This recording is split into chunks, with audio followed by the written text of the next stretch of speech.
2019 की घटना है और निवार के संदर्भ में देखते हैं भारत एवं श्रीलंका। इन्हें भी आप देख सकते हैं कि निवार कहाँ है, भारत एवं श्रीलंका की घटना है, आप इसे भी देख सकते हैं। तो निवार भारत श्रीलंका, तो कई ऐसे जो है आपने चक्रवातों को एक साथ देखा कि कहाँ क्या बोला गया और इसके साथ साथ ये कौन से कहाँ आया है और कहाँ कहाँ कौन से देशों पे ये अपना प्रकोप फैलाया। इस क्रम में बात करेंगे अगले पॉइंट की ओर, माउंट सिनाबंग ज्वालामुखी। तो माउंट सिनाबंग आप काफी बार पढ़े होंगे, ये इंडोनेशिया के कौन से है, इंडोनेशिया के सुमात्रा प्रांत में अवस्थित है। ये आप इसे देखेंगे। सुमात्रा द्वीप भी है, कौन सा सबसे बड़ा द्वीप है इसे भी देखेंगे। विस्फोट हुआ, धुआं हुआ और राख 3 किलोमीटर छोड़ दीजिए। ठीक है, ज्वालामुखी क्या कर रहा है आप देखेंगे, क्यों घटना घटी है। 400 वर्ष बाद ये क्या हुआ, फिर से सुषुप्त अवस्था से क्या हुआ, एक्टिव हुआ था। तो आप देखेंगे 400 वर्ष बाद 2010 में सक्रिय हुआ और इंडोनेशिया प्रशांत महासागर से लगे कौन से रिंग ऑफ फायर से कौन कौन से कंट्री जुड़ी हैं, इसको भी आप देख लें। का भाग आप देखेंगे जो विश्व के लगभग 75 ज्वालामुखी के घर एवं 90% भूकंप का भाग है। तो देखेंगे कितना लगभग जो विश्व का ये रिंग ऑफ फायर क्या कर रहा है, विश्व का लगभग 75% ज्वालामुखी का घर, मतलब जिसे बोलता है हाउस ऑफ वोल्केनो। तो देखेंगे 75% को डिनोट कर रहा है और 90% भूकंप का भाग है। तो आप इसे भी देखेंगे जो है ज्वालामुखी है और ज्वालामुखी से क्या घटना घटने से भूकंप आता है, आप इसे सुनामी के संदर्भ में देख सकते हैं। आपको बताने की जरूरत अब आगे नहीं पड़ेगी। तो इस क्रम में बात करेंगे तो 90% भूकंप प्रतिशत का भाग। चक्रवात तोकते, तो चक्रवात तोकते के संदर्भ में अगर हम चर्चा करें तो चक्रवात तोकते के रूप में देखेंगे साइक्लोन। देखेंगे तोकते क्या कह रहा, भारत के पश्चिमी तट मतलब अरब सागर में घटना है ये भारत के, और उष्णकटिबंधीय चक्रवात है पहला पॉइंट। तोकते ना जो आया हुआ है यही, जिसका देखेंगे भारत में क्षेत्र क्या था, तो गुजरात। आप बस इसे याद रखेंगे, भारत का पश्चिमी तट मतलब अरब सागर, उष्णकटिबंधीय चक्रवात। अच्छा, भारत में चक्रवात के उष्णकटिबंधीय आएंगे वो भी आपको पता होगा। कौन से सीजन में आते हैं, जिस सीजन में आप एग्जाम देने जा रहे हैं इसी सीजन में ज्यादा आते हैं। क्यों आते हैं, ऐसी क्यों घटना इस सीजन में घटती है, ये भी आपको पता होनी चाहिए। तो लैंड वाफ क्षेत्र गुजरात के संदर्भ में देखेंगे कि भारतीय मौसम विभाग है IMD द्वारा ऐसे गंभीर एक्सट्रीमली सर्व मतलब गंभीर चक्रवात की श्रेणी के रक्त में रखा गया है और इस चक्रवात की गति 160 से 80, इन्हीं गति के आधार पर जो है चक्रवातों का प्रकार बताया जाता है। तो गुजरात से टकराया 23 वर्षों में पश्चिमी तट पे आने वाला सबसे भयानक तूफान था, आप इसे देखेंगे।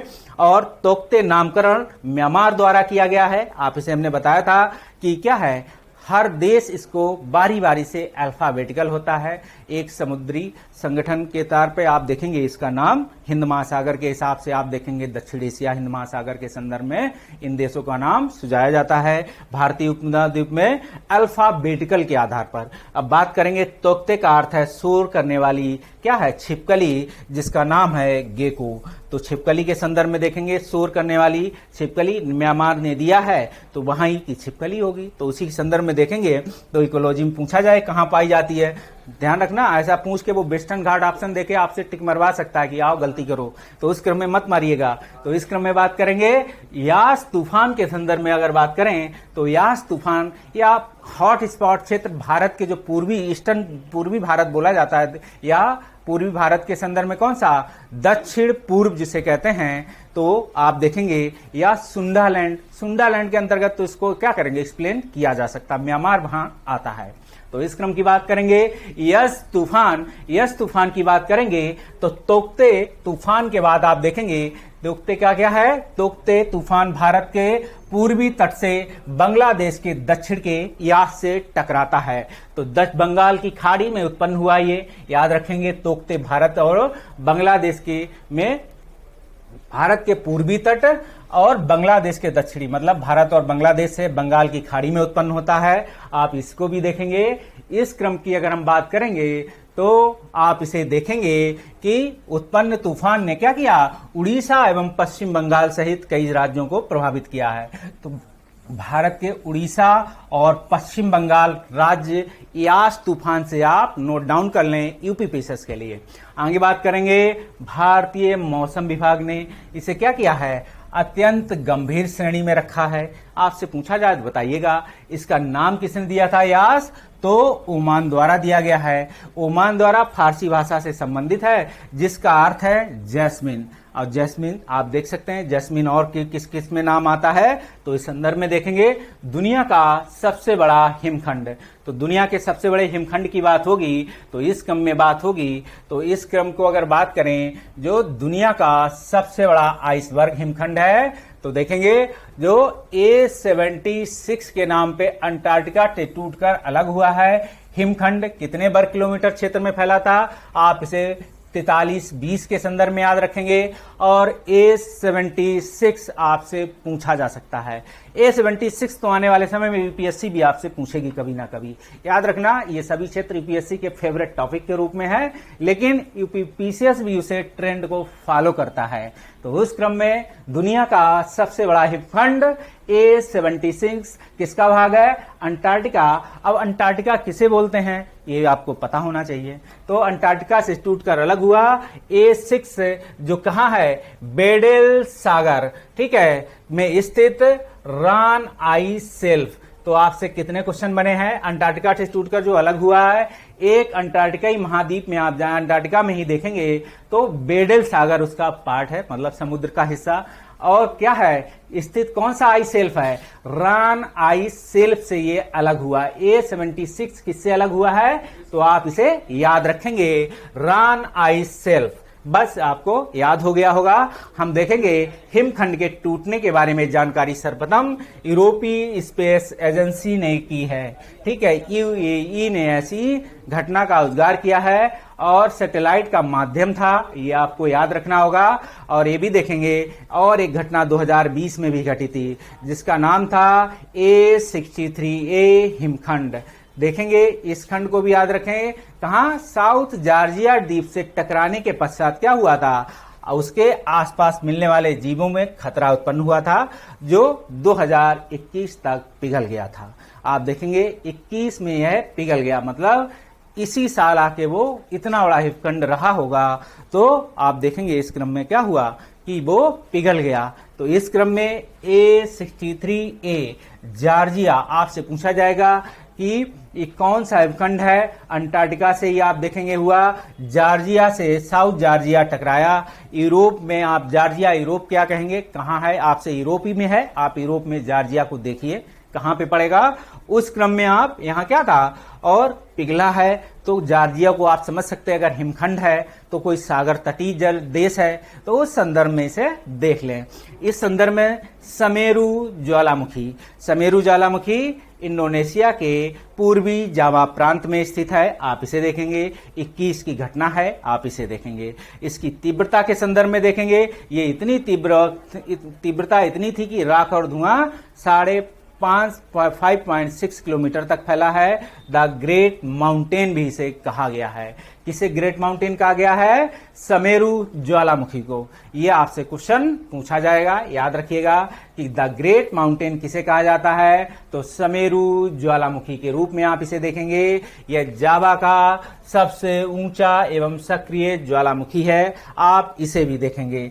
इस क्रम में अगर बात करेंगे, लेह में मौसम विज्ञान केंद्र की स्थापना, इस संदर्भ में अगर देखेंगे लेह के संदर्भ में तो दिसंबर 2020 की है, आप देखेंगे लेह में की गई है। और कहां की, भारत की सबसे ऊंचाई पर स्थित है, मौसम विज्ञान केंद्र है ये क्वेश्चन आपसे पूछा जाएगा यूपीपीसीएस में, क्योंकि कहीं ना कहीं सबसे ऊंचा है। इस संदर्भ में लेह किसका पार्ट है, कौन से केंद्र शासित प्रदेश का पार्ट है, किसी प्रदेश का पार्ट है, ये भी आपसे पूछा जा सकता है। पॉलिटिकल घटनाक्रम में आप इसे देखकर जाएंगे। तो इस क्रम में बात करेंगे, यह केंद्र देखेंगे कौन से, नुब्रा, था जो है चांगथान, पैंगोंग झील, कारगिल, द्रास और धा बैबा आर्यन घाटी से बोले। अब ये देख लेंगे आर्यन घाटी आपसे एक नई घाटी सामने निकल कर आई है और खलासी जैसे प्रमुख मौसम के पूर्वानुमान को प्रदान करेगी। तो कहीं ना कहीं आप आर्यन घाटी के संदर्भ में इसे, तो आर्यन घाटी कहाँ पड़ती है भारत में, इसे भी आप देखे जाएंगे क्योंकि ये भारत का है, ऐसा नहीं कि लेह के लिए सिर्फ है। तो आर्यन घाटी जरूरी नहीं कि जम्मू कश्मीर में हो, हिमाचल प्रदेश में भी हो सकती है या आप कई जगह हो सकती है ना। पश्चिम से उत्तर पूर्व की ओर जो हिमालय फैला है इसमें कहाँ पड़ती है या भारत के हो सकता है कोई अन्य जगह पे हो, उसको भी देखें। आप नेट पे डाउनलोड करें, इसे चेक कर सकते हैं। इस संदर्भ में बात करेंगे किला उआ ज्वालामुखी। तो किला उआ ज्वालामुखी क्या कह रही है, इसे भी देख कर करेंगे। तो किला उआ ज्वालामुखी के संदर्भ की घटना है, अमेरिका के हवाई राज्य द्वीप में स्थित है। तो हवाई राज्य द्वीप आप इसे देखेंगे, हवाई द्वीप कहाँ स्थित है अमेरिका में, इसे आप देख लें। तो इसको कहते हैं ज्वालामुखी हुआ। आप तीव्रता का भूकंप देखेंगे 4.4 और 1983 से लगातार इसमें विस्फोट और गुम्बदा का एवं ज्वालामुखी पुनः विस्फोट होता है। ये देखेंगे मुंबई समुद्र तट पर स्थित है कौन सा, नीला ज्वार। तो इस संदर्भ में देखा कौन सा, किला उआ ज्वालामुखी कहाँ है, आप इसे देखेंगे अलास्का के हवाई द्वीप में है। आप इसे देखेंगे हवाई द्वीप किसका हिस्सा है, आप यहाँ देख सकते हैं इसे। तो हालांकि मुख से निकली गया। इस संदर्भ में बात करेंगे तो गुम्बदाकार एवं ज्वालामुखी के संदर्भ में तो देखेंगे 2021 में विस्फोट होने की आशंका। तो मुंबई समुद्र तट पर क्या है, नीला ज्वार। आप संदर्भ देखेंगे तो नीला ज्वार क्या कह रहा है, इस संदर्भ में आप देखेंगे कि नीला ज्वार, तो नीला ज्वार क्या कहता है, मुंबई में नीला ज्वार आया हुआ है, मुंबई की घटना है, समुद्र तट पे है। आप देखेंगे महाराष्ट्र के देवगढ़, बेलेस, मुरुद समुद्र तटों के नीले ज्वारों की घटना देखी गई है। इस संदर्भ में भी आप इसे देखेंगे और इस संदर्भ में बात करेंगे। इस घटना को जैव संदीप्ता या बायोल्यूमिनेसेंस के नाम से जाना जाता है। इस संदर्भ में इसे देख सकते हैं कि जैव संदीप्ति और बायोल्यूमिनेस के नाम से जाना जाता है। और 2016 के बाद यह घटना भारत के पश्चिमी तट पर प्रत्येक आप देखेंगे कहां से वर्ष घटित होती है। तो इस संदर्भ में इसे देख कर जाएंगे कौन सी घटना थी, आप इसे देखेंगे। इस क्रम में मुंबई तट पे जो नीला ज्वार आता है ये कौन से, जो महाराष्ट्र के देवगढ़, बेलेस, मुरुद जैसे समुद्र तट हैं, नीले ज्वार की घटना देखी। अब नीला ज्वार किसे बोलते हैं, इस संदर्भ में आप इसे देख लें। इस घटना को जैव संदीप्त या बायोल्यूमिनेसेंस के नाम से भी जाना जाता है। नीले ज्वार की घटना को भारत के पश्चिमी तट पर प्रत्येक वर्ष ये घटित होती है। कब से, 2016 के बाद से। और घटना डायनोफ्लैगलेटस के नामक पादपों के प्लग के कारण घटित होती है। अगर देखेंगे यूपीएससी से टाइप सा क्वेश्चन है, लेकिन आप भी याद रखे जाएंगे डायनोफ्लैगलेटस नामक पादप प्लवों के कारण ये घटना घटती है। और ये पादप प्लवक आप घट लेके जाएंगे क्योंकि यही पूछा जाएगा नीला ज्वार घटने का कौन सा पादप प्लवक है, तो डायनोफ्लैगलेटस। आपको इकोलॉजी का एक क्वेश्चन तैयार, कहां घटना है नीला ज्वार, मुंबई के कौन से ऐसे हैं, तो देवगढ़ हुआ, ये पूछा। हालांकि अलग अलग भी पूछा जाएगा, देवगढ़, बेलेस, मुरुद, एक कोई समुद्र तट का नाम पूछ ले, ये भी देख सकते हैं। तो इस तरीके से आप इसे देखा तो डायनोफ्लैगलेटस की कुछ प्रजातियां विषाक्त भी होती हैं जो लाल ज्वार का कारण बनती हैं। तो एक क्वेश्चन आपके लिए जो क्या है, जो ये पादप प्लवक है, तो पादप प्लवक की जो विषाक्त प्रजातियां होती हैं वो लाल ज्वार का निर्माण करती हैं। आपके सामने एक क्वेश्चन से दूसरे क्वेश्चन या दूसरा आंसर निकलकर सामने आ रहा है। तो देखेंगे डायनोफ्लैगलेटस की कुछ प्रजातियां विषाक्त होती हैं जो ये लाल ज्वार का कारण भी बनती हैं। तो विषाक्त जो प्रजातियां होंगी इसकी वो लाल ज्वार, और जो विषाक्त नहीं होगी वो नीला ज्वार। इस तरीके से आप इसे देखेंगे। चक्रवात निवार क्या कहता है, चक्रवात निवार 2020 की घटना, बंगाल की खाड़ी। इसे आप याद रखेंगे, चक्रवात निवार, तो आप इसे बंगाल की खाड़ी में देखेंगे। इस संदर्भ में, और तमिलनाडु पुडुचेरी समुद्र तट से टकराया है। आप इसे भी देख सकते हैं। निवार नामक ईंधन द्वारा ये सुझाया, निवार ईरान, ईंधन नहीं, ईरान द्वारा सुझाया गया है, सॉरी। तो निवार किसके द्वारा हुआ है? ईरान द्वारा, जिसका अर्थ है बिजली होता है। तो निवार बिजली को कहते हैं। तो चक्रवात निवार बंगाल की खाड़ी और भारत का क्षेत्र है तमिलनाडु, पुडुचेरी का समुद्र तट, ये आप देखेंगे। और किसके द्वारा? ईरान द्वारा। इसका अर्थ है बिजली। यह चक्रवात गंभीर श्रेणी में है, परंतु बाद में बेहद गंभीर में कर दिया गया। तो आप देखेंगे आने के क्रम में जो सूचना थी, बाद में जब आया तो इसका प्रकोप देखते हुए इसके जो है श्रेणी क्रम में बदलाव हुआ। इसमें तमिलनाडु तट को पार किया और इसकी गति आपसे बताया कि तमिलनाडु पुडुचेरी की घटना है। और तमिलनाडु, आंध्र प्रदेश, पुडुचेरी को सबसे ज्यादा प्रभावित किया। यही ऐसे पूछेगा कि कौन कौन से राज्यों को प्रभावित किया। तो तमिलनाडु, आंध्र प्रदेश को प्रभावित करने के साथ साथ जब तमिलनाडु को क्रॉस किया तो आंध्र प्रदेश में चला गया। आंध्र प्रदेश को देखेंगे समुद्र तटीय या पुडुचेरी से टकरा के आंध्र प्रदेश की, क्योंकि अब पुडुचेरी का कौन कौन से द्वीप सीरियल क्रम में आप जाएंगे, कौन से कहां से होते कहां तक फैले हैं, वो भी आप देख लें। हरिकेन ओमाटा, तो हरिकेन ओमाटा के संदर्भ में देखेंगे अमेरिका देश निकारागुआ तट से टकराया। हरिकेन की उत्पत्ति आप इसे कैरेबियन सागर में हरिकेन है, तो देखेंगे कैरेबियन सागर के आसपास की घटनाएं हैं, आप इसे देखेंगे। और ये उष्णकटिबंधीय तूफान और 5 श्रेणियां होती हैं इसकी, तो आप इसे देखेंगे। हरिकेन कुछ दिनों पूर्व इस क्षेत्र में एटा नामक एक हरिकेन आया भी था। एटा नामक पूछा जाए तो हरिकेन से कुछ दिन पूर्व इस क्षेत्र में एटा नामक एक और हरिकेन भी आया था। तो कौन सा है? अमेरिकी देश निकारागुआ। तो अमेरिकी देश निकारागुआ है। अब मध्य अमेरिकी देश है, अब निकारागुआ नाम ले लिया है, तो आप इसे इतना तो अंदाजा लगा ही सकते हैं कि कौन से महाद्वीप का हिस्सा होगा अमेरिकी। तो मध्य अमेरिकी देश है, इसे देखेंगे। हरिकेन ओमाटा नाम है, तो निकारागुआ हुआ, कैरेबियन सागर में हुआ, उष्णकटिबंधीय तूफान है, और यहीं पे एक एटा नामक और भी हरिकेन आया था। अब आगे बात करेंगे इस क्रम में, तो ये देखेंगे कि टाइफून श्रेणी, टाइफून गोनी क्या है? तो टाइफून गेनी की बात करेंगे तो टाइफून गोनी आप देखेंगे फिलीपींस तट से टकराया। आप इसी से भी देखेंगे फिलीपींस के तट से है। फिलीपींस जलवायु एवं भूभौतिकीय और खगोलीय सेवा प्रशासन के संदर्भ में आप के अनुसार इसकी गति केंद्र है 225 किलोमीटर प्रति घंटा के हिसाब से। वर्ष 2020 दुनिया का सबसे शक्तिशाली तूफान माना जा रहा है। तो आप देखेंगे कौन सा? टाइफून गोनी, फिलीपींस से याद रखेंगे, और आप इसे याद रखेंगे बस। कौन सा? फिलीपींस भूमंडलीय भूभौतिकी खगोलीय सेवा प्रशासन के अनुसार ऐसा बताया गया। आप सिर्फ याद रखेंगे कहां पे आया है, बाकी आप भूल जाइए, ठीक है। आप इसे याद रखेंगे। उष्णकटिबंधीय चक्रवातों को आप देखेंगे कहां, यही याद रखें, नोट याद कर लें इसका कि उष्णकटिबंधीय चक्रवात को प्रशांत महासागर में क्या बोला जाता है? टाइफून। उत्तरी अटलांटिक महासागर में हरिकेन, और उत्तरी पश्चिमी ऑस्ट्रेलिया में बिलीबिली, और हिंद महासागर में उष्णकटिबंधीय चक्रवात। यही आपको तीनों ये नोट डाउन कर लें, स्क्रीनशॉट आउट ले लें इसे। तो उष्णकटिबंधीय चक्रवात में बताया पहला, प्रशांत महासागर में इसे क्या बोला? उत्तर पश्चिमी प्रशांत महासागर में टाइफून, उत्तर अटलांटिक महासागर में हरिकेन, और उत्तर पश्चिमी ऑस्ट्रेलिया बिलीबिली, हिंद महासागर क्षेत्र को क्या कर डिनोट किया जाता है? उष्णकटिबंधीय चक्रवात। बस खत्म आपका टॉपिक। अब बात करेंगे लोक प्रशासन। अगले टॉपिक की ओर बढ़ते हैं। लोक प्रशासन अगर आप पढ़ना चाहें तो देख सकते हैं। तो आर्थिक परिदृश्य के रूप में घटना है राजकोषीय घटनाक्रम।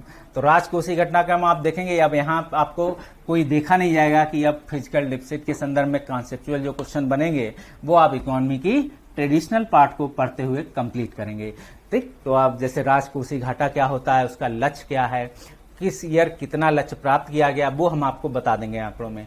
लेकिन किस आधार पे क्या क्या घटा का आप देखेंगे, वो आप इकोनॉमी की किताब उठाएं और उसके कॉन्सेप्ट को क्लियर करें। आगे बात करेंगे राजकोषीय घटनाक्रम, राष्ट्रीय जो है मुद्रीकरण पाइपलाइन एनएमपी की घटना है। आप देखेंगे एनएमपी क्या कह रहा है। इस क्रम में अगर बात करें तो एनएमपी जो केंद्रीय वित्त एवं कारपोरेट कार्य मंत्री, आप इनका नाम जानते रहेंगे, निर्मला सीतारमण द्वारा क्या किया गया, एक राष्ट्रीय जो है मुद्रीकरण पाइपलाइन खंड 1-2, जिसे कहते हैं नेशनल जो है मेंटेनेंस पाइपलाइन, जिसे जो है वॉल्यूम संख्या क्या है 1 और 2 का, आप इसे छोड़िए, आप इसे याद रखें, ये कहां शुभारंभ किया है, आप किन मंत्रालयों के संदर्भ में है, जो केंद्रीय मंत्रालय और सार्वजनिक क्षेत्रों के उपक्रमों की संपत्तियों का मुद्रीकरण की पाइपलाइन है।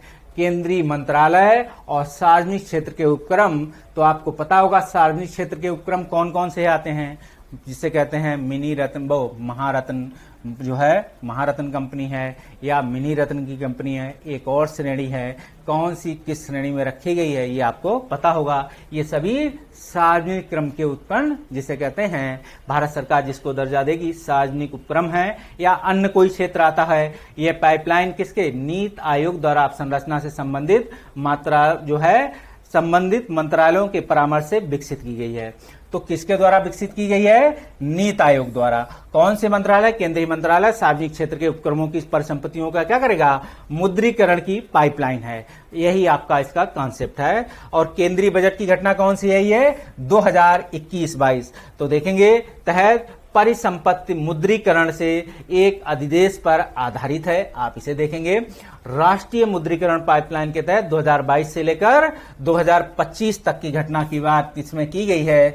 4 साल की अवधि में केंद्र सरकार की कुल मुख्य परिसंपत्तियों के माध्यम से क्या करेंगे, 6 लाख करोड़ रुपए की जो है मुद्रीकरण क्षमता, एग्रीगेट जो है मैक्सिमाइजेशन जो है पोटेंशियल की बात है, अनुमान लगाया गया है। अब ये किसके लिए किया गया है, ये अनुमानित मूल्य केंद्र सरकार द्वारा राष्ट्रीय अवसंरचना पाइपलाइन के केंद्र द्वारा प्रस्तावित व्यय का लगभग कितना प्रतिशत है, प्रस्तावित व्यय भारत का कितना है, लगभग 43 लाख करोड़ में से ये 14% उसका भाग है। बहुत अंदर की कोई घटना है, बहुत ज्यादा पूछे जाने की घटना कम है। और क्या करेंगे, और इसकी अगर बात करेंगे, आप इसे छोड़ दें, इसमें आप इसे देखें, हाँ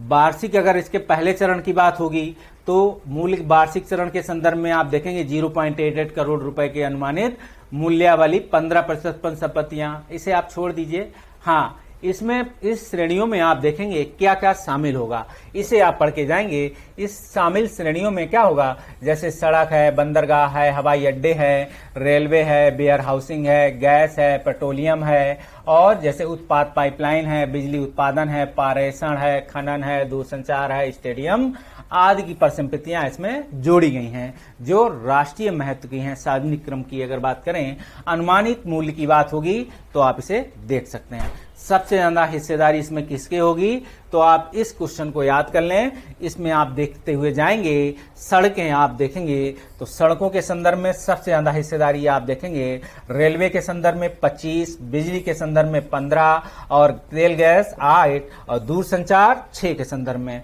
अब सड़कें आप सबसे ज्यादा हिस्सेदारी सड़क की है, दूसरा रेलवे की है और तीसरा बिजली की है। ये 3 आप याद कर लें, बाकी आप छोड़ सकते हैं। पहला तो आप जरूर याद करके जाएं, इस सेक्शन को आप याद कर लें, बाकी छोड़ दें। सबसे ज्यादा हिस्से पूछी जाती है तो पहली सड़क की हिस्सेदारी है, इस संदर्भ में इसे देख सकते हैं। अब बात करेंगे वित्तीय वर्ष 2022-25 के लिए क्षेत्रवार जो है मुद्रीकरण पाइपलाइन, तो आप इसे भी देखेंगे। इस क्रम की अगर घटना करेंगे तो देखेंगे, हाँ आप इसे छोड़ दें। हरित कर क्या होता है इसे देखेंगे। हरित कर केंद्रीय सड़क परिवहन राजमार्ग मंत्रालय पर्यावरण को प्रदूषित करने वाले पुराने वाहनों पर जो है एक ग्रीन टैक्स लाई जाने की मंजूरी दी है, तो इसे आप ट्रैक कर को जाएंगे। इसे देख लेते हैं कि जनवरी 2021 की घटना है। केंद्रीय सड़क परिवहन एवं राजमार्ग मंत्रालय ने क्या किया, भारत सरकार द्वारा किया गया है कि पर्यावरण को प्रदूषित करने वाले जो पुराने वाहनों पर क्या करेंगे, ग्रीन टैक्स लिया जाएगा। इसकी मंजूरी की गई है। अब बातों में देखा कि 8 वर्ष पुराने जो माल वाहक होंगे, 8 वर्ष पुराने आप देखेंगे लगाया जाएगा। यह कर पथकर रोड टैक्स के 10 से 25% की दर से लगेगा। तो देखेंगे जो 8 वर्ष से पुराने हैं या अधिक हैं, इनमें क्या होगा, इसमें आप देखेंगे कि जो घटना घटने वाली है, आप इसे देखेंगे कि 8 वर्ष से अधिक पुराने जो मालवाहक हैं मालवाहक का मतलब रोड पे तुम माल कोई माल समुद्र वाले तो विमान आएंगे नहीं, आएंगे तो रोड वाले जैसे ट्रक हुए, छोटी गाड़ियां हुआ, तो वही मालवाहक लिखा है। तो उस क्रम में होगा रोड टैक्स कितना लिया जाएगा, 10 से 25% की बात की गई है। निजी वाहनों के संदर्भ में देखेंगे कर कितना, 15 वर्ष बाद पंजीकरण प्रमाणन के संदर्भ में नवीनीकरण के समय लिया जाएगा। आप देखेंगे निजी वाहनों के संदर्भ में क्या होगा, 15 वर्ष बाद जो होगा। तो इसके बाद में दो तरीके कैटेगरी की है कि जो अधिक पुराने वाहन हैं, मालवाहक वाहन है, ठीक है, और दूसरा है निजी वाहनों के संदर्भ में। निजी वाहनों के संदर्भ में क्या होगा, 15 वर्ष के बाद के पंजीकरण की बात के नवीनीकरण के समय प्रस्तावित है। और परिवहन जो मंत्रालय ने देखेंगे वाहनों जैसे सिटी बसों पर यह कम दर से लगाया है। तो देखेंगे सिटी बसों पर भी ये लागू है। और सिटी बसों को भी आप देखेंगे, आप क्या है, सार्वजनिक उपक्रम की बसें या कहेंगे ट्रांसपोर्ट है। तो अत्यधिक प्रदूषित शहरों को पंजीकृत वाहनों के लिए अधिक हरित टैक्स पद कर देगा जाएगा। जो अत्यधिक जहां होगा, आप देखेंगे जो प्रदूषित शहर सबसे ज्यादा हैं, वहां कितना ले लिया जाएगा, 50%। आप देखेंगे ईंधन के संदर्भ में, पेट्रोल डीजल के संदर्भ में भी देखें अलग अलग लगाए गए हैं। तो इस संदर्भ में अलग अलग देख सकते हैं। तो इस संदर्भ में आप ये याद रखेंगे कि ये पथकर पुराने जो हैं 10 से 25, जो पुराने मालवाहक हैं या पुराने क्रम के जो आप देखेंगे जो ट्रांसपोर्ट के व्हीकल्स हैं उन पे लगेगा 8 वर्ष के संदर्भ में, 15 वर्ष के संदर्भ में, निजीकरण के संदर्भ में देखेंगे सिटी बसों पर भी लगाया जाएगा। अत्यधिक प्रदूषित शहरों के संदर्भ में 50% के रूप में लगेगा। ये आप नोट डाउन रखेंगे। और डीजल और पेट्रोल की कैटेगरी अलग अलग टाइप से रखी गई है। इस संदर्भ में देखें, अब ट्रैक्टर, हार्वेस्टर, टिलर और कृषि कार्य में प्रयुक्त होने वाले वाहनों को इस कर से बाहर रखा गया।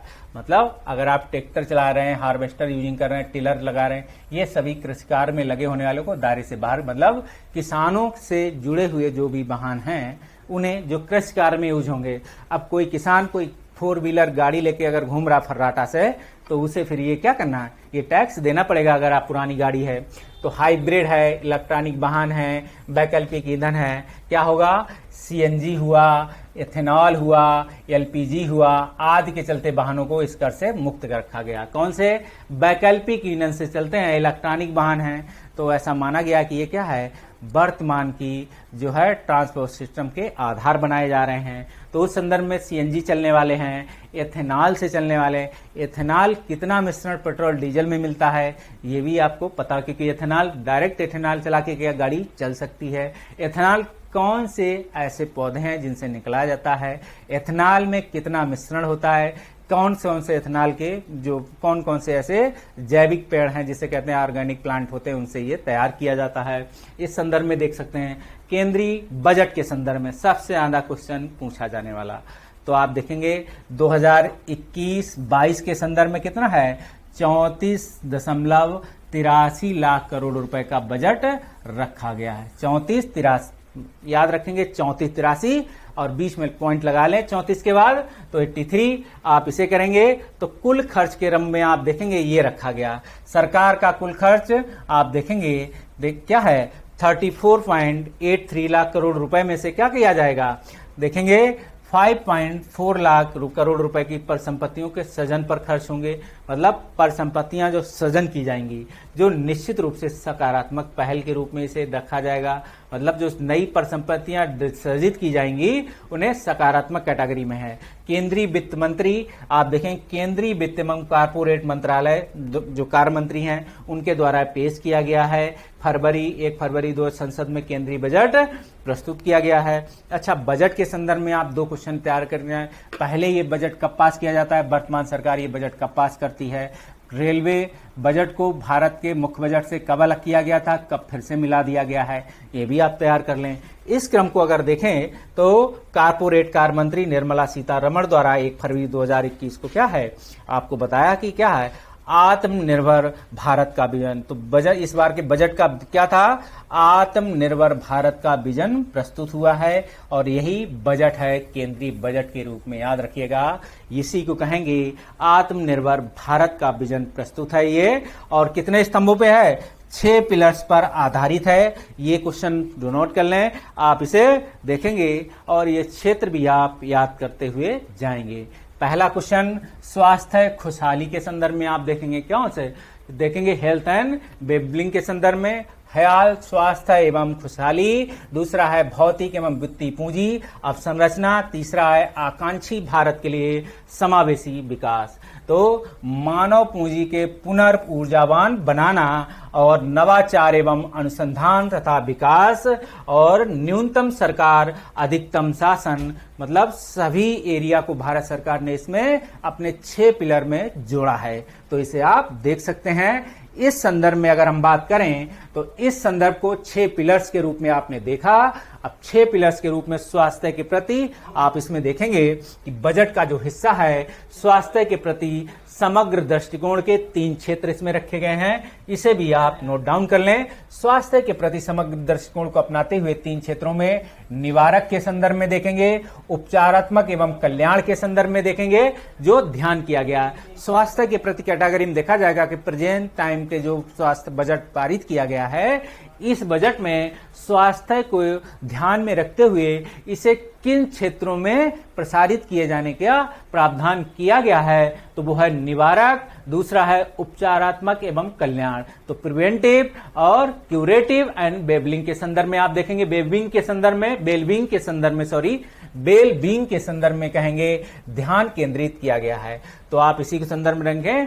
तो बस 2021-22 के बजट के अनुमानों में कोविड-19 की वैक्सीन को देखेंगे कितना, तो कोविड-19 चर्चा का विषय रहा, कितना है 35,000 करोड़ रुपए का इसमें प्रावधान किया गया है। अलग से क्वेश्चन बन सकता है फैक्चुअल। और बजट में स्वास्थ्य सुविधाएं हेतु आप देखेंगे जो विगत वर्ष की तुलना में कितना प्रतिशत है, तो स्वास्थ्य सुविधाएं हेतु कितना घोषणा की गई है, ये आप याद रखना चाहें याद रख लें। लेकिन आपको ये पूछा जाएगा कि विगत वर्ष की तुलना में कितना है, तो 137%। हालांकि ये आंकड़ा भी आपसे पूछा जाएगा 2.23, तो आप देखेंगे तो इस संदर्भ में आप देखेंगे कितना है 100% से ऊपर की बढ़ोतरी की गई है, जो स्वास्थ्य क्षेत्र को अलग से घटक तोड़कर 1.37% के रूप में, क्योंकि कोविड-19 चल रहा है, ये भी देखेंगे।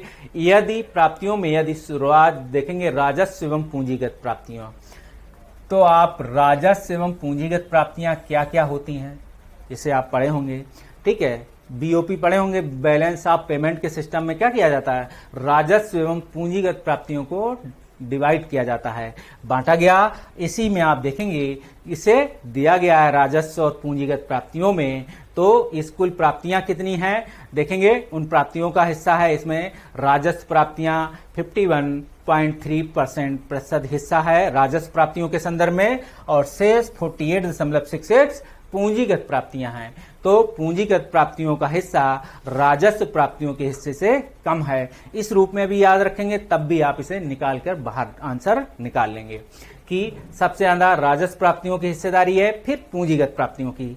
अब इस कुल व्यय में बात करेंगे तो देखेंगे कि जो है इस तरह के कुल व्यय में राजस्व खाते पर, जबकि मात्र पूंजीगत खाते पर व्यय करने की घटना की बात आप इसे छोड़ें, आगे बढ़ें, इसे देखेंगे।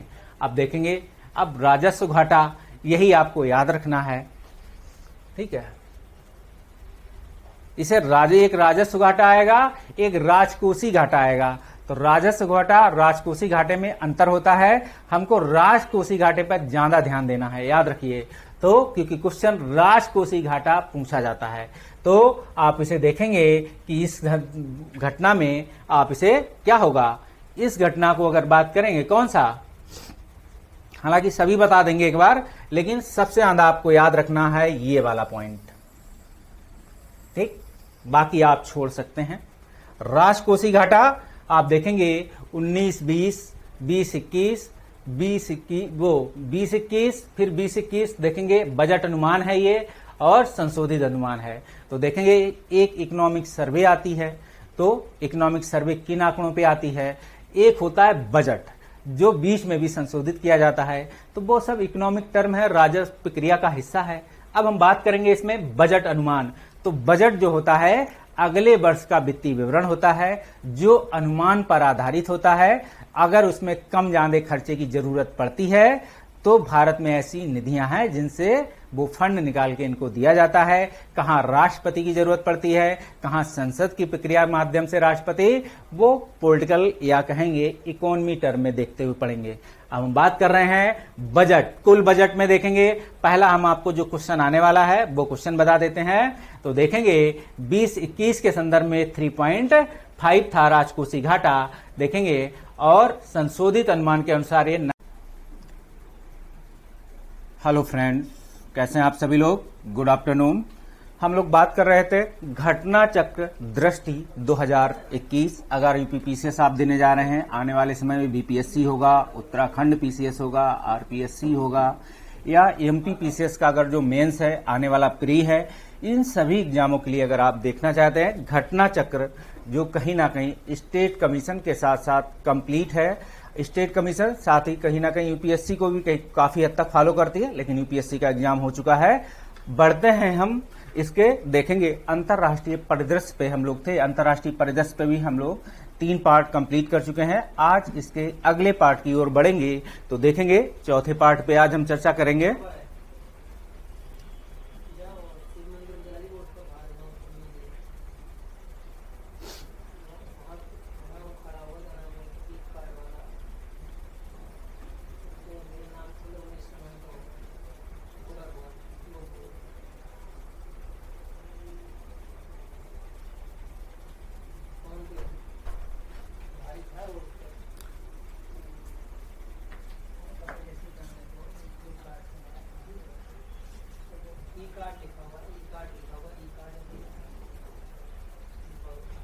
अंतर्राष्ट्रीय सम्मेलन हम लोग कंप्लीट कर चुके थे।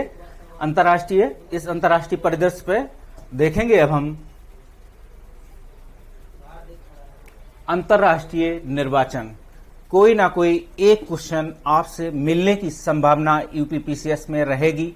उन क्षेत्रों को पढ़िएगा जहां कोई पहली बार कोई ऐसा व्यक्ति चुना गया हो, कोई महिला चुनी गई हो, ठीक है, या महिला किसी वहां की प्रमुख चुनी गई हो, तो आप उस सेक्टर को, इस अंतर्राष्ट्रीय निर्वाचन के क्षेत्र पर क्या करेंगे, खास ध्यान रखेंगे कि हमको ये क्वेश्चन तैयार करना है। यही ट्रेंड है यूपीपीसीएस का या फिर अदर स्टेट का। तो बात करते हैं, तो इस संदर्भ में देखेंगे कि अंतर्राष्ट्रीय निर्वाचन के संदर्भ में देखेंगे कनाडा। तो कनाडा का संविधान भारत के संविधान से मिलता जुलता है। भारतीय मूल के लोगों की संख्या वहां काफी हद तक है। आप देखेंगे वहां के भारतीय संविधान को भी प्रभावित करता है। तो इस संदर्भ में इसको देख सकते हैं। देखेंगे इस क्रम में कि कनाडा का संघीय चुनाव है। आप देखेंगे संघीय बात वहां भी कही है। तो आप इस क्या है, पॉलिटिकल सेक्शन के अंतर्गत इसे जो है तैयार कर सकते हैं। वहां के चुनाव में कौन जीते गए हैं? लिबरल पार्टी के हैं, जस्टिन ट्रूडो हैं। याद रखिएगा, इन्होंने जीत हासिल की है। आप इसे याद कर लें। बस इस सीट के स्तर पे आप देख सकते हैं कि इसमें आप इस एक पॉइंट और देखेंगे कि जस्टिन ट्रूडो लगातार तीसरी बार चुनाव जीते हैं और इस चुनाव में कुल 17 सीटें भारत वंशियों ने जीती है। तो आप तीसरी बार है, भारत के लोगों ने वहां 17 सीटों पर जीत दर्ज की है। बस इतना ही आप देखें, आगे छोड़ सकते हैं इस क्रम में। अब हम बात करेंगे मोरक्को में संसदीय चुनाव। तो यहां क्या हो गए, देखेंगे किस पार्टी के हैं। तो आप इसे देखेंगे, मोरक्को में अजीज अखनौज की पार्टी ने जीती हैं सीटें। आप इसे याद रखें। बस यही आपको देखना है कि कौन जीते हैं। तो आप इसे याद रखेंगे, मोरक्को में हुए हैं। और मोरक्को में अगर बात करें कि हाँ, यही याद रखेंगे कि मोरक्को में जो संसदीय चुनाव हुए हैं, तो मोरक्को में संसदीय व्यवस्था है। इसको याद रखेंगे कि पूछा जाए किन देशों में संसदीय व्यवस्था है।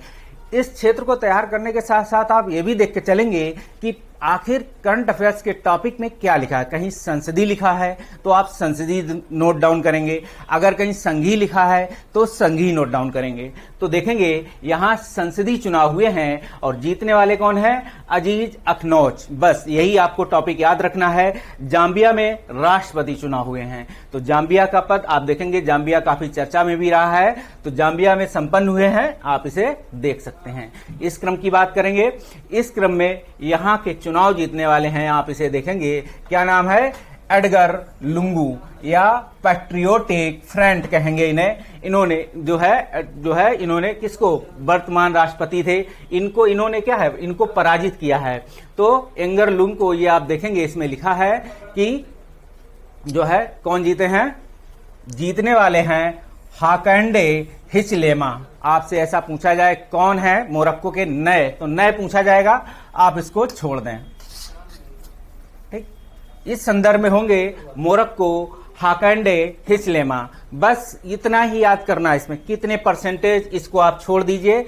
ईरान में राष्ट्रपति चुनाव हुए हैं, यहां देखेंगे सत्ता में नहीं, आप आदमी व्यक्ति चेंज हुआ है तो क्या हुआ, आप देखेंगे 8वें तौर पर आप इसे अमातुल्लाह सैयद इब्राहिम रहीसी ने जो है आधिकारिक तौर पर क्या हुआ, 8वें राष्ट्रपति के रूप में किसका स्थान लिया है, हसन रूहानी। ईरान के बहुत ही प्रभावित नेता हैं, इन्हें याद रखना। इनका स्थान पूछा जा सकता है कि इन्होंने किसका स्थान लिया है, क्योंकि ये कहीं ना कहीं अंतर्राष्ट्रीय चर्चा का विषय रहा है। तो अमातुल्लाह सैयद इब्राहिम रहीसी ने 8वें राष्ट्रपति के रूप में लिया है। 8वें राष्ट्रपति के रूप में मतलब आप देखेंगे इससे पहले 7वें के रूप में हसन रूहानी थे, 8वें के रूप में आए हैं अमातुल्लाह सैयद इब्राहिम रहीसी।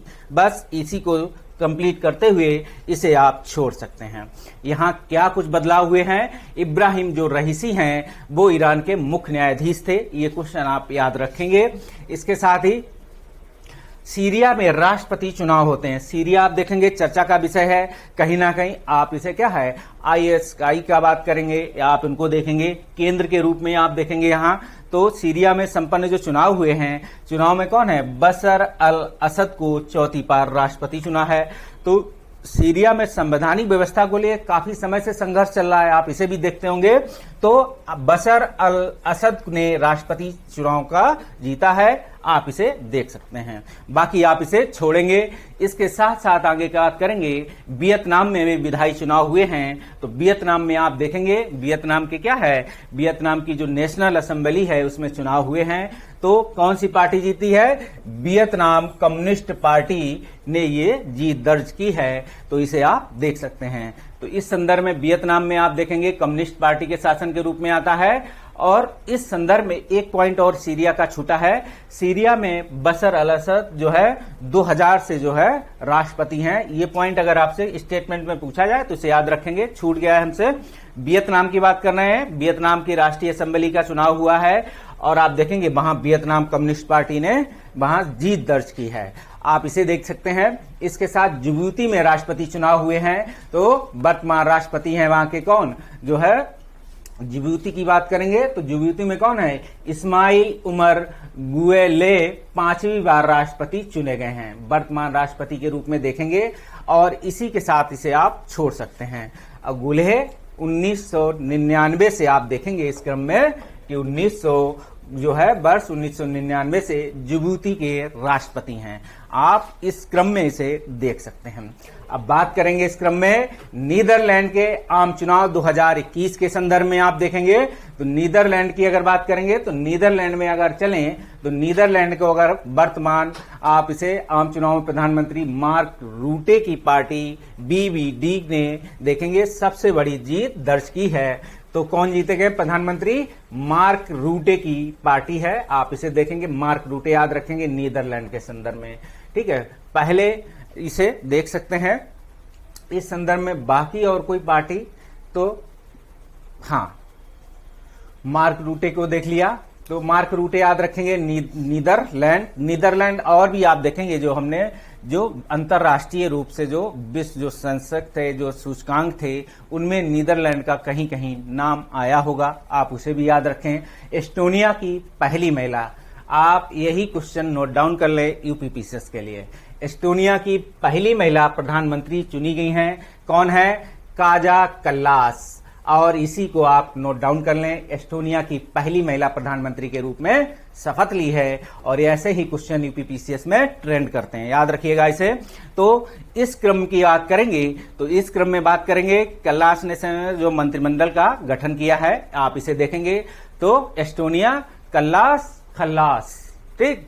तो एस्टोनिया के संदर्भ में देखेंगे, इस क्रम में आप देखेंगे एस्टोनिया कल्लास जो है, एस्टोनिया विश्व का एकमात्र ऐसा देश है जिसके दोनों शीर्ष पदों पर, यह पूछा जाए आपसे कि दोनों शीर्ष पदों पर राष्ट्रपति केस्टी कलजुलैद एवं प्रधानमंत्री देखेंगे कौन है, महिलाएं विराजमान हैं। तो एक नाम आपको पहले ही दिया है, दूसरा नाम है प्रधानमंत्री के पद पर भी आप देखेंगे कौन है, केस्टी कल जुलैद, ये आप देखेंगे कि राष्ट्रपति पद पर हैं एस्टोनिया पे, ये भी महिला हैं। तो दोनों को आप याद रखेंगे इस क्रम में। आगे देखेंगे सादिर जपारोव किर्जाक जो है किसके हैं, किर्गिस्तान के। तो किर्गिस्तान में चलते हैं, मध्य एशियाई देश है, पता होगा। सारे तान की आपको राजधानियां पता होना चाहिए और कहीं ना कहीं आपको यहाँ के जो समुद्र या सागर हैं, अरल सी है या अन्य तान देखेंगे कौन सी किससे सीमा लगती है या कौन किससे टच है, ऐसी व्यवस्थाओं के साथ आप इसे यहां देख सकते हैं। तो इसके साथ किर्गिस्तान के जो नए राष्ट्र देखेंगे कौन बने हैं, सादिर जपारोव। तो किर्गिस्तान वाले क्या कर रहे हैं, जपारोव को राष्ट्रपति के रूप में चुना है। बस इसको यही इतना ही आपको याद करना है। रोमानिया के नए प्रधानमंत्री की बात करेंगे तो रोमानिया के नए प्रधानमंत्री के रूप में देखेंगे फ्लोरिन सीटू। तो क्या नाम है रोमानिया के नए प्रधानमंत्री के रूप में है फ्लोरिन सीटू। इतना ही याद करना है कि क्या नाम है, फ्लोरिन सीटू रोमानिया के नए प्रधानमंत्री हैं। आप इन्हें बाकी आप छोड़ दे।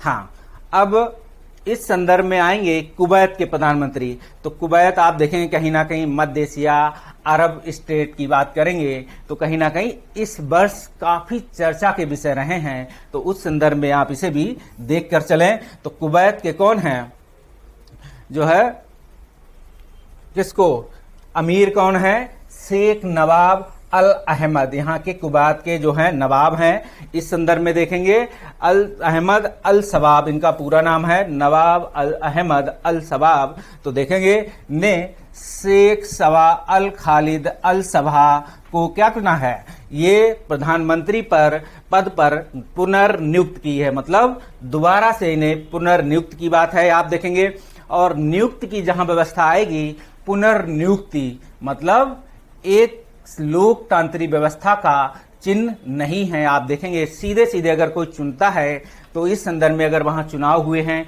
प्रधानमंत्री की पद की व्यवस्था है जो पार्टी सिस्टम जब चुन के आती है संसदीय लोकतंत्र में, इसके बाद वो अपने नेताओं में से एक नेता चुनते हैं। तो इस संदर्भ में इसे देखेंगे कि क्या है, इस संदर्भ में प्रधानमंत्री के रूप में है। तो कहीं ना कहीं अगर आप देखेंगे राष्ट्रीय सभा सेतु है तो ये अधिकार कहीं ना कहीं वहां के नवाब को है।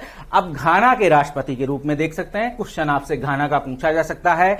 अफ्रीकी महाद्वीप से एक क्वेश्चन अगर पूछा जाता है कोई राजनीतिक घटनाक्रम में तो याद रखना कोई ना कोई क्वेश्चन पूछा जाएगा। तो घाना में राष्ट्रपति चुनाव हुए हैं, आप इसे देखेंगे। नाना अक्फो-एडो जो हैं, आप आम चुनाव में कौन है, नाना जी जो है, क्या है आपके नाना जी, याद रखिएगा। तो नाना अकुफो-एडो को न्यू पैट्रियाटिक पार्टी के घाना के पुनः राष्ट्रपति चुना गए हैं। तो किसके हैं, घाना के। इस क्रम की बात करेंगे। इस क्रम में बात करेंगे अगर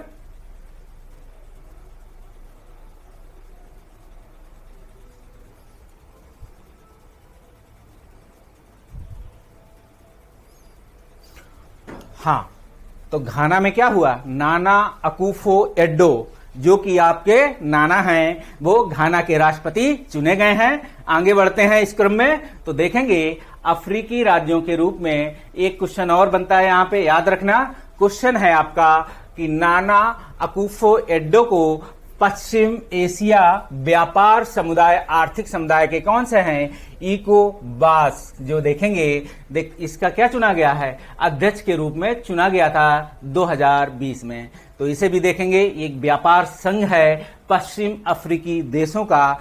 इस संदर्भ में ये संगठन आप याद रख सकते हैं, आपको आगे काम आएगा। तो अमेरिका में राष्ट्रपति चुनाव के रूप में आप इसे देख सकते हैं। अमेरिका में 59वें राष्ट्रपति चुनाव हुए हैं और क्वेश्चन आपसे पूछा जा सकता है। दुनिया का सबसे बड़ा चुनाव बोला जाता है, सबसे पुराना संविधान है इसे बोला जाएगा। इस संदर्भ में सबसे पुराना लोकतंत्र के रूप में देख सकते हैं। तो इस क्रम में 59वें राष्ट्रपति हैं। पहले तो आप इन्हें याद रखें किस नंबर के 59वें राष्ट्रपति चुनाव संपन्न हुए हैं। देखिए 59वें क्रम के राष्ट्रपति चुनाव हुए हैं, लेकिन राष्ट्रपति कौन से हैं, व्यक्तिगत रूप से चुनाव। आपसे दो क्वेश्चन यहां बनेंगे, एक है कौन से नंबर का ये चुनाव था और कौन से नंबर का व्यक्ति बैठा हुआ है प्रेजेंट टाइम में राष्ट्रपति पद पे अमेरिका के। तो यही दो में आप कंफ्यूज नहीं होंगे। तो इसे देखेंगे, वहां इलेक्टोरल बोर्ड के रूप में देख सकते हैं डेमोक्रेटिक पार्टी ने, आप देखेंगे प्रेजेंट टाइम वहां कौन सी है, तो रिपब्लिक जो है डेमोक्रेटिक पार्टी एक है, आप इसे देखेंगे। जो दूसरा नाम आप चलेंगे जो है, और एक चीज देखेंगे इस क्रम में जो है 46 में है, पहले तो आपको 46 पे नोट डाउन रखना है। 59 में राष्ट्रपति पद का चुनाव होता है, लेकिन जो बिडेन जो चुने गए हैं वो 46वें नंबर के हैं, 46 नंबर के, तो ये याद रखेंगे। दूसरा क्वेश्चन यहां ये याद रखना है आपको, सबसे उम्रदराज हैं, दूसरा पॉइंट। और ये भी देखेंगे किसके हैं, डेमोक्रेटिक पार्टी से हैं। तो अमेरिका में कितने पार्टी सिस्टम है, कौन सी दलीय व्यवस्था है, एक दलीय है, दो दलीय है, तो देखेंगे कहीं ना कहीं दो दलीय व्यवस्था के रूप में। और देखेंगे, और जो बिडेन अमेरिका में आप देखेंगे यहां पे क्या 47 में उपराष्ट्रपति के रूप में जो है 9 से 17 तक कार्य कर चुके हैं। वर्तमान में आप देखेंगे कौन है, 2020 में संपन्न चुनाव में आप देखेंगे कमला हैरिस का नाम आता है, जो अमेरिका की पहली महिला अश्वेत, पहली एशियाई मूल की उपराष्ट्रपति जो अमेरिका में चुनी गई हैं। क्वेश्चन आप नोट डाउन कर लें, क्वेश्चन आपसे बनता है और यही क्वेश्चन यूपीपीसीएस वाले पूछेंगे और यहीं से आपको अंतर्राष्ट्रीय निर्वाचन की घटनाएं पूरी होंगी। तो इस क्रम में आप इसे देख सकते हैं। आगे बात करेंगे इस क्रम में अब अंतर्राष्ट्रीय आपदाओं के संदर्भ में। तो अंतर्राष्ट्रीय आपदाओं के संदर्भ में एक क्वेश्चन और आपको बता देते हैं, यहां 46 में आप याद रखेंगे, ठीक है। हाँ, और उपराष्ट्रपति के रूप में आप देखेंगे ये 47वें के रूप में रहते, तो आगे पीछे कंफ्यूज मत होइएगा, ठीक है, इसे आप याद रखेंगे। अब अंतर्राष्ट्रीय आपदाओं के संदर्भ में अगर बात करें तो अंतर्राष्ट्रीय आपदाओं से संदर्भ से आपसे क्वेश्चन पूछा जाता है। तो पूछने के क्रम में प्राकृतिक आपदा की भविष्यवाणी करने वाला एक ऐप है। मतलब भविष्यवाणी क्या है, एक वैज्ञानिक अध्ययनों पर जो भविष्यवाणी की जाती है। ऐसा नहीं है कि यहां आंख बंद करके कोई अध्ययन जो है भविष्यवाणी करेगा। तो भविष्यवाणी के रूप में देखेंगे इसको उत्तराखंड के मुख्यमंत्री ने इस सूचना को साझा किया है।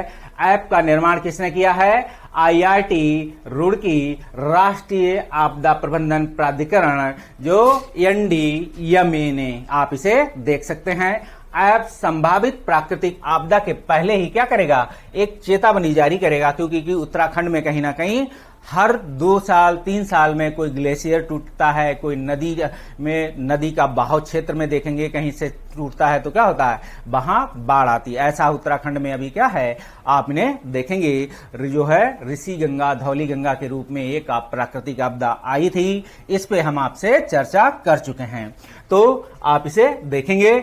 इस क्रम में देखेंगे कि प्रत्येक क्षेत्र में होने वाली वर्षा की मात्रा के बारे में सूचित करेगा ताकि समय पूर्व प्रबंधन हो सके, क्योंकि कहीं ना कहीं उत्तराखंड क्या है, पहाड़ी राज्यों के रूप में आप देखेंगे हिमालय के, तो उस रूप में आप इसे देख सकते हैं। और हिमालय का कौन सा भाग जो है इसको करता है, कौन सा जो उत्तराखंड आता है, तो सबसे निचला क्रम आप देखेंगे हिमालय कितनी श्रेणियों में बटा है लंबाई के क्रम में अगर बात करेंगे, ठीक है, इसमें भी आपसे क्वेश्चन बनेंगे। इस क्रम की बात करेंगे आप तो सबसे लास्ट याद रखेंगे, आप उसे ज्योग्राफी में पढ़े होंगे। अब हम करेंगे, हैती में एक भूकंप आया है। हैती में जो भूकंप आया है उसकी तीव्रता थी 7.2, ठीक है। रिएक्टर स्केल पे नापा जाता है भूकंप, याद रखना इसे। रिएक्टर स्केल होता है, एक मर्कैली स्केल होता है, तो रिएक्टर स्केल पे इसकी माप हुई है। आप इस देखेंगे हैती की राजधानी पोर्ट ओ प्रिंस से, ठीक है, इस हैती की राजधानी भी आप याद रखेंगे जो है पश्चिम में था। और ये भी देखेंगे कि भूकंप का एक केंद्र होता है, आप क्या होता है जिसे एपिसेंटर बोलते हैं, तो मूल केंद्र के रूप में इसी बात होगी, तो उन्हें भी देखेंगे। यहां 7.1 की, जिसमें लगभग इतने लोगों की क्या 30,000 लोगों की मृत्यु हुई थी। आप हैती के भूकंप को नोट डाउन कर लें इस क्रम में।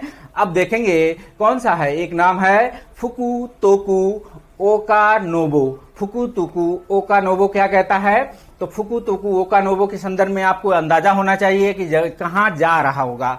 तो फुकुनोतु मतलब जापान की तरफ चलते हैं, तो जापान के कौन से है, मिनामी इवो जिमा द्वीप। मिनामी क्या नाम है इसका? मिनामी इवो जिमा द्वीप से देखेंगे इस पे घटना घटती है। ये कहां पे है? उत्तर पश्चिम में ज्वालामुखी है। कहां पे है? प्रशांत महासागर में ये अवस्थित है। आप इसे भी देखेंगे तो जापान प्रशांत महासागर के देश देखेंगे उसमें आता है। इस क्रम में भी देखेंगे तो इनका नाम है मिनामी इवो जिमा द्वीप के संदर्भ में ये चर्चा है। ये आप इसे भी देख सकते हैं। अंतर समुद्री ज्वालामुखी है ये, ठीक है, सबमरीन टाइप का ये ज्वालामुखी है। तो ज्वालामुखी के जो टाइप पढ़ेंगे आप उनमें भी देख सकते हैं इस क्रम में। तो किस तरीके का ज्वालामुखी है और आप इसे देखेंगे क्या है इस पे ज्वालामुखी, इस पे क्या हुआ है। और समुद्र तल से आपसे पूछा जाए कि कौन सा है तो 29 मीटर नीचे है। और जापानी जो है इसका क्या पता लगाएगा? इसका पता लगाया गया किसके? जापानी उपग्रह द्वारा, हिमाबारी 8 द्वारा इसके उद्गार का पता लगा है। तो देखेंगे इसे किसके द्वारा पता? जापानी उपग्रह हिमाबारी। तो मतलब है एक निर्जन द्वीप है जिसपे मानव का अधिवास नहीं है। इस क्रम में भी आप इसे देखेंगे। अब बात करेंगे माउंट मेरापी। तो माउंट मेरापी क्या कहता है आप इसे देख सकते हैं इस क्रम में। तो माउंट मेरापी के संदर्भ में अगर बात करेंगे तो माउंट मेरापी इंडोनेशिया जावा द्वीप, इतना इंडोनेशिया के साथ जावा द्वीप भी याद करेंगे। और इंडोनेशिया के बड़े से छोटे क्रम में यह क्रम वाइज जो है दो प्रकार से जापान के द्वीपों का क्रम, दो प्रकार से इंडोनेशिया के द्वीपों का क्रम। एक तो क्रम व्यवस्था के आधार पर, एक बड़े से छोटे के आकार में आप दो तरीके से द्वीपों को याद करेंगे। और इसी क्रम में इंडोनेशिया की राजधानी किस द्वीप पर है ये भी आप देख लें। तो इस क्रम में आपसे देख सकते हैं कि माउंट मेरापी जो है इंडोनेशिया के जावा द्वीप पर यह ज्वालामुखी फटता है, प्रफुल्लित होता है। आप देखेंगे एक्टिव टाइप का है। तो ज्वालामुखी कितने प्रकार के होते हैं, क्या विशेषताएं होती हैं, आप जा रहे हो, मेरी उम्मीद है कि पीसीएस देने जा रहे हैं तो आप इन सभी को पढ़ते हुए जा रहे होंगे। ठीक है, कहीं ना कहीं 100 क्वेश्चन की भागीदारी मिनिमम ट्रेडिशनल पार्ट होती है। हिस्ट्री, पॉलिटी, ज्योग्राफी और साइंस, इकोलॉजी, इकोनॉमिक्स का जो ट्रेडिशनल पार्ट है, कॉन्सेप्चुअल पार्ट से भी कभी कभी यूपीपीसीएस आपसे क्वेश्चन पूछता है। जैसे बहुत सारे गुणांक से रिलेटेड आप देखेंगे जो करंट अफेयर्स में चर्चा के विषय हैं, बहुत ज्यादा आपसे नहीं पड़ेगा। आप राजकोषीय घाटा में कभी कभी क्वेश्चन पूछ सकता है, लेकिन मुद्रा बैंकिंग को आप भलीभांत पढ़ते हुए उत्तर पीसीएस का एग्जाम देने जाएं, क्योंकि एक पार्ट है जो मुद्रा और बैंकिंग ट्रेडिशनल पार्ट, वो क्वेश्चन वहां से पूछता है, तो वहां से आपसे क्वेश्चन बनते हैं। तो इस क्रम की बात होगी। अब हम बात करेंगे कौन सा, ये देखेंगे सबसे बड़ा लावा प्रभाव माना जाता है। तो इस क्रम में भी देखेंगे ये जो प्रफुष्ठन हुआ है मेरापी का, ये सबसे बड़ा लावा प्रभाव माना जा रहा है। ऐसा आपके सामने आंकड़े आए हैं जो अनुमानित हैं, अभी अंतिम आंकड़ा नहीं है, ये अनंतिम आंकड़ा कहा जाता है। ऐसा कि लावा माना जा रहा है, मतलब अनंतिम है, ऐसा एक आकलन है, इसे बात करेंगे। माउंट मेरापी को इंडोनेशिया का सर्वाधिक सक्रिय ज्वालामुखी माना जाता है। नोट डाउन कर ले, यही पूछा जाने वाला भी है। तो अलास्का में ज्वालामुखी विस्फोट हुआ एक, तो अलास्का की बात करेंगे। अलास्का अगस्त 2021 की घटना है। आप इसे देखेंगे 3 ज्वालामुखियों में से विस्फोट होता है। इसमें जो घटना दर्ज हुई है कौन से है विस्फोट, मतलब 3 ज्वालामुखियों में आप देखेंगे ज्वालामुखी विस्फोट हुआ है, जो कहता है 3 ज्वालामुखी की घटना। कौन सी है? पावलोक पहला, दूसरा है ग्रेट सिटकन, तीसरा है आप देखेंगे कौन सा?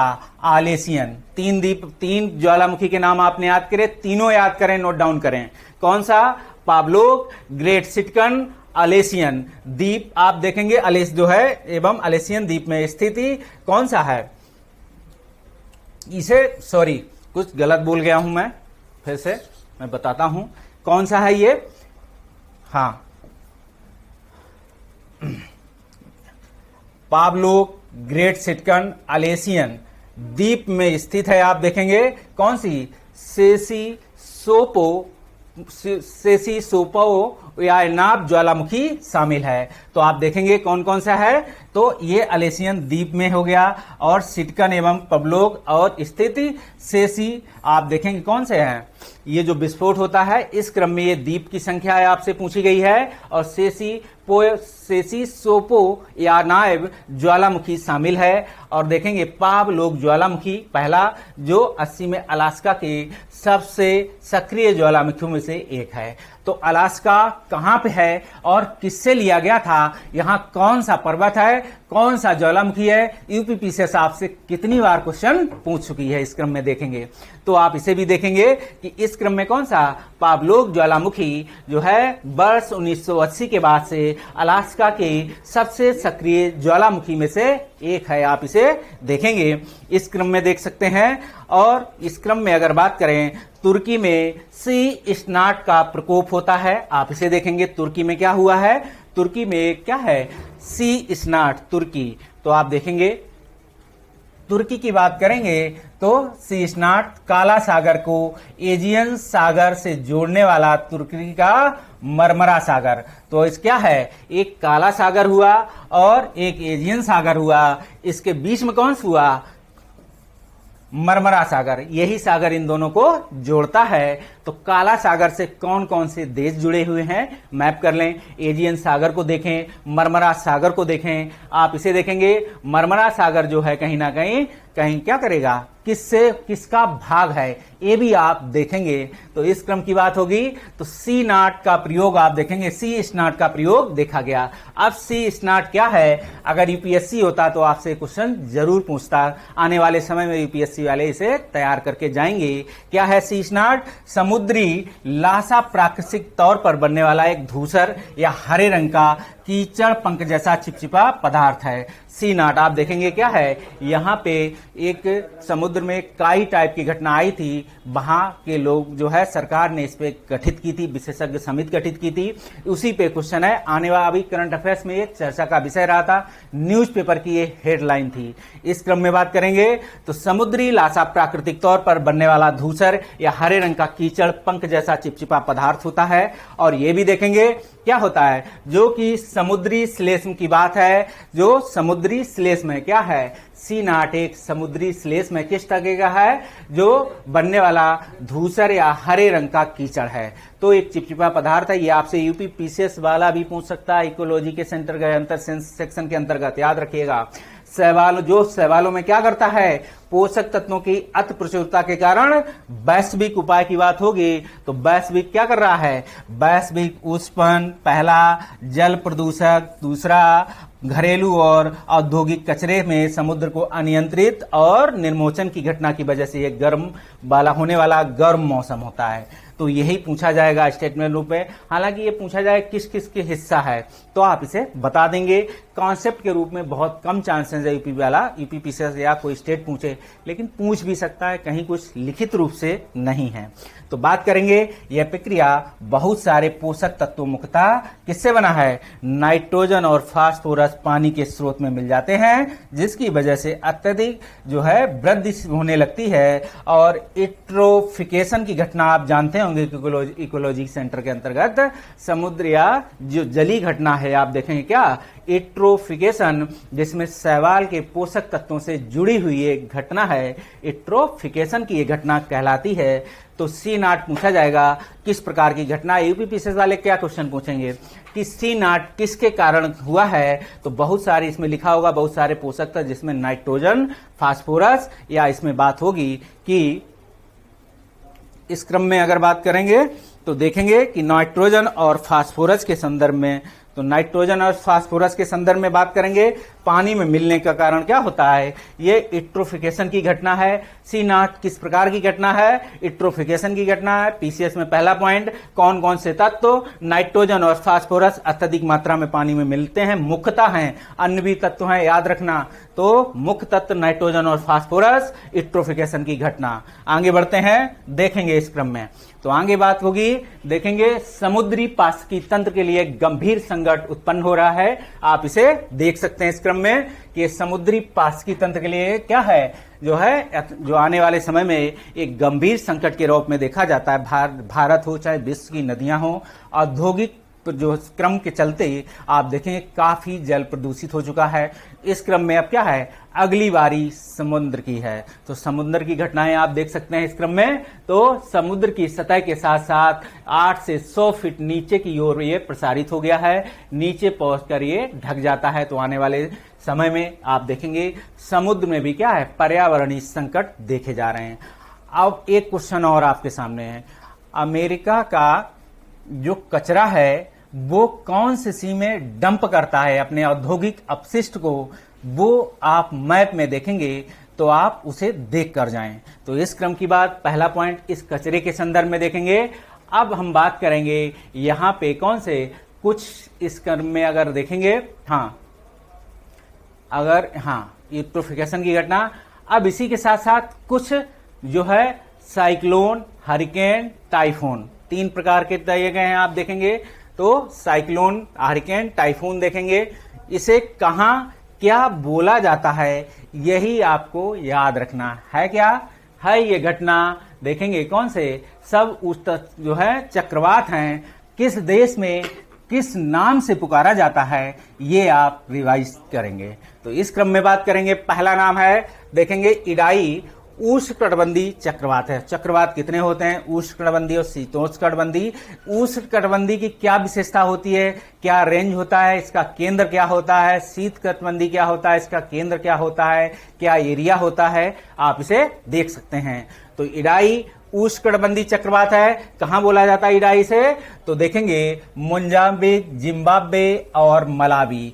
पहला नाम है आप देखेंगे तो मोजाम्बिक, जिम्बाब्वे, मलावी में इसे इडाई बोला जाता है और यहां पे ये घटना घटित है। तो पहला पॉइंट आपके सामने, इसे देख लें। दूसरा है कैनेथे। कैनेथे क्या है, मोजाम्बिक की घटना है। कैनेथ से आप देखेंगे कैनेथ कहां बोला जाता है, मोजाम्बिक में। डोरियन, इसे डोरियन का बहमास में इसे क्या बोला जाता है, डोरियन जो हरिकेन टाइप का है, याद रखना। तो डोरियन और ये हरिकेन टाइप का जो क्या है चक्रवात, इसे डोरियन बहमास में बोला जाता है। इसे या बहमास में इसे क्या बोला जाता है, हरिकेन बोला जाता है, या कहां आया है इसे देखेंगे। अब दूसरा नाम देखेंगे हगीबिस, जो टाइफून है। तो इसे जापान में टाइफून बोला जाता है और जापान के संदर्भ में या तो हगीबिस लिखा होगा या क्या मिला होगा, टाइफून लिखा होगा। तो आप देख सकते हैं, ये आपको एक ही पेपर में 2 क्वेश्चन दिख सकते हैं। एक ज्योग्राफी के क्रम में देखा जाएगा कि कहां इसे क्या बोला जाता है, दूसरा करंट अफेयर्स का क्वेश्चन होगा कि प्रेजेंट टाइम में जो आप साइक्लोन आए हैं उसे किस नाम से लिखा होगा, कहां कहां घटना घटी।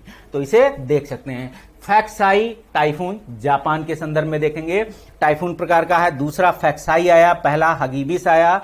और फानी आप देखेंगे भारत में बोला गया फानी, तो आप इसे भी देखेंगे। और फानी काफी चर्चा का विषय रहा था।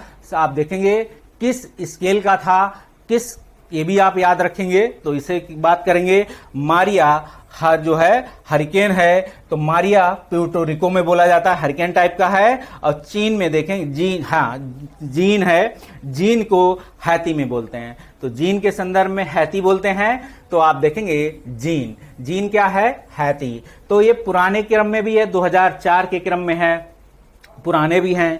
तो एक लिस्ट आपके सामने दी गई है। पहला आप याद रखेंगे कहां बोला जाता है क्या। तो इस संदर्भ में क्या है, जीन, हैती, सैंडी, हैती, ठीक है, नरगिस, म्यांमार, ठीक है। और नरगिस, म्यांमार, जैसे हमने कहा फानी, नरगिस, इनका एक देखेंगे समुद्र जो अल्फाबेटिकल होता है, कौन इस चक्रवात को कौन नाम देता है, कौन सा वो संगठन है, वो भी आप देख सकते हैं। इस क्रम में होगा बोफा, फिलीपींस में बोला गया है, हयान फिलीपींस में है। सभी घटनाएं आप इसे मत जाइए, ये तो बहुत कम चांसेज है। आपको ये याद रखें कि लेटेस्ट 3 सालों में जो घटना घट रही है उसे आप सन के साथ देख सकते हैं, तो पुराने के रूप में छोड़ सकते हैं। और मांगखुट फिलीपींस में 2018 और निर्गस भारत 2020। तो निर्गस आया है, आप देखेंगे ये 2020 की घटना है, जून, इसे देखेंगे।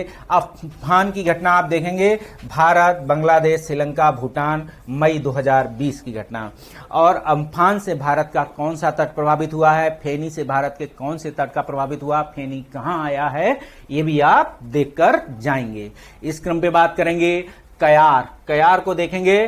तो पश्चिमी भारत आप देखेंगे ओमान, यूएई, सोमालिया 2019 कैआर के भी संदर्भ में आपको दिया है। और ये लिस्ट आप कहीं ना कहीं क्या है रख लें, निकाल के संरक्षित कर दे। अगर अगली साल यूपीएससी देने जाएंगे तब वहां इन्हें याद करके जाएं।